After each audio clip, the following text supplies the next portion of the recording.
मा जिनिस बियालाय टस देखायहरदोब्रा नायनो एसे माबार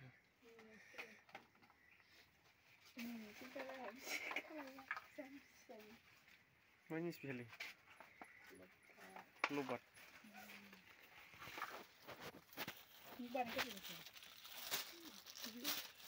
खाजायखा डाइरेक्टनो आबोल आबोल जायो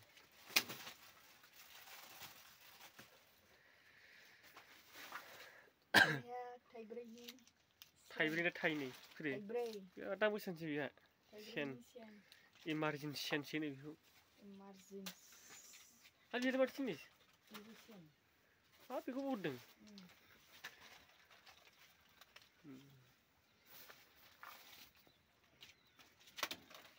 मोनथाम डिजाइन नुदोंना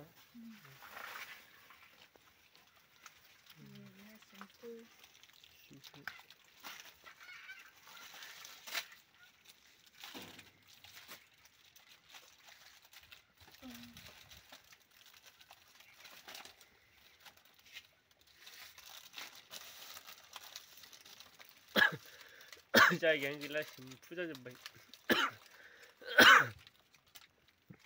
जायगायानो गैला बै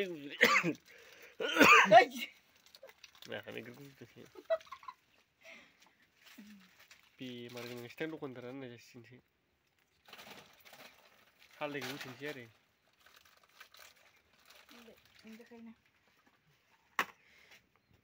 मालायासो गलायबाय मालाबो लाबोदोसो बेसेबां दामनि जाखो बे मालायालाय 50 थाखानि गोरोन्थि गोनां नामा खानाय जाथि सोरबा फुनो गोसो दंबा सोरनिब्रा हिनजावफोरनि जाखो ना हौवाफोरनि जाखो हिनजावफोरनि हौवाफोर फुनजाया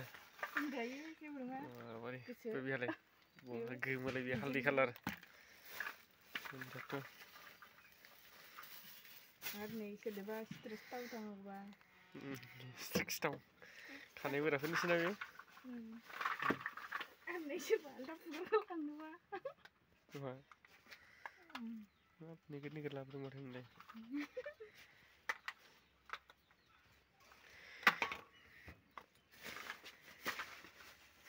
आरो नै सोरबा जय खेम फुनो गोसोबा मोखाङा साफा बेसेबां दामनि बेहालाय 10 थाखाल' बारा गोसा नङा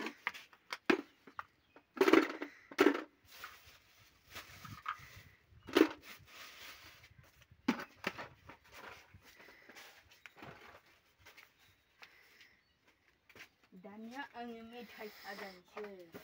मेथाइआ नै दंबावोसो माथो बावबो आलथाया बेसेबां दामनि जाखोलै बेहालाय साइसथार